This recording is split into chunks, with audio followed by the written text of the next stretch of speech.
What's up, everyone? Welcome back to The Fact Inside. Today I'm making one of those recipes that everyone can make at home, but everyone is too lazy to make, myself included, because it does take a little bit of time, but it's always so rewarding and it's so delicious. And I'm talking about, of course, making homemade bread.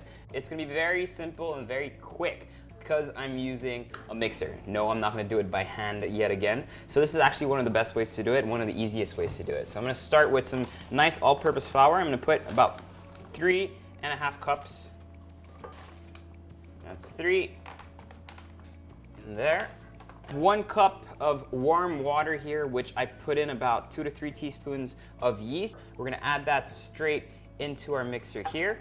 It takes about 3 minutes for it to get frothy, so you leave it there for about 3 minutes. Frothy, smells like beer, good to go. Put my mixer on low first. Come closer so you can see actually how it happens.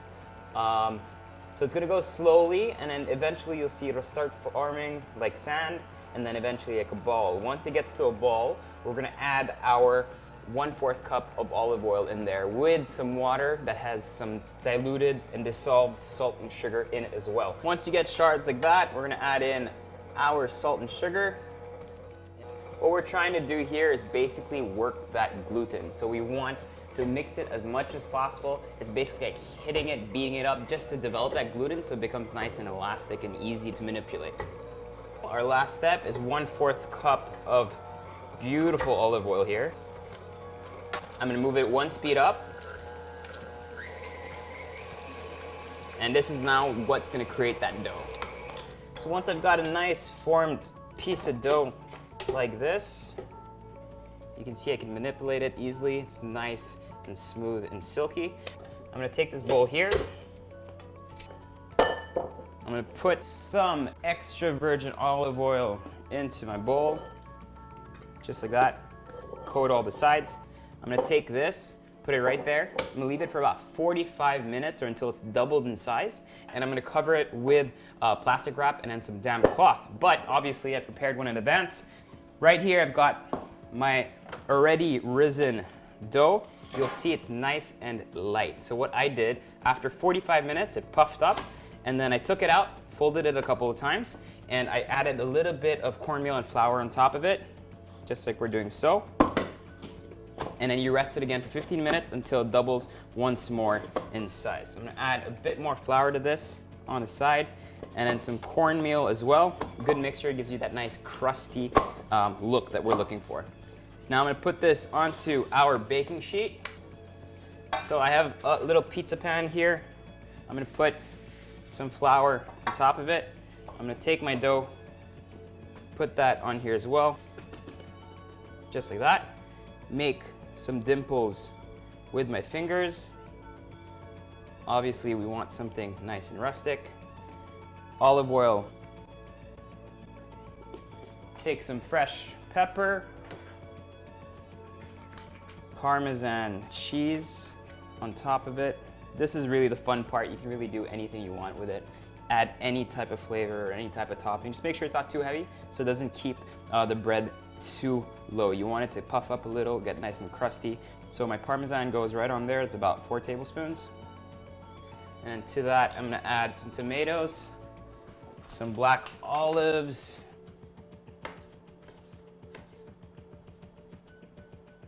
so we're just gonna use some dried oregano to put right on top, so we just have that herby taste still.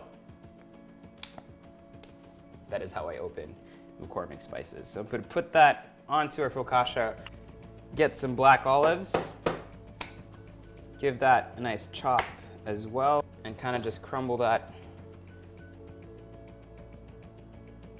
All right, perfect, put that on there.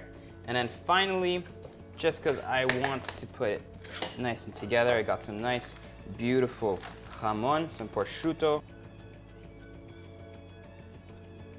So good, so good. What we're looking for here is just to build that flavor like a mother.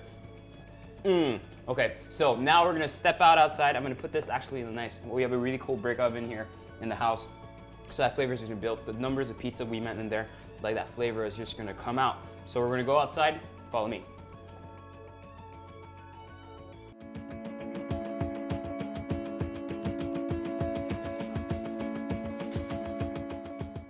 I'm just gonna finish it off a little bit. Put some salt in there, just from the top, just to get that nice crunch. This is nice thick salt. We're gonna pop that in for about 15 to 20 minutes, and it's gonna be awesome. Into the middle.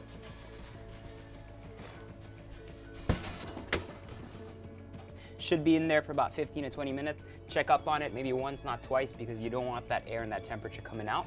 And then we should be ready. So we'll get back in 15 minutes. Let's open it, moment of truth, it's about to happen. See what it looks like.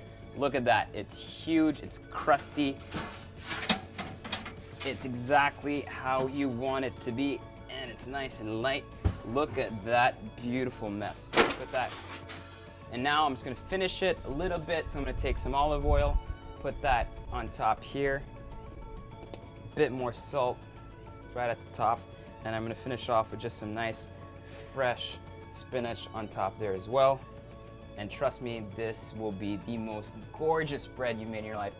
Something that's completely homemade. You can hear that.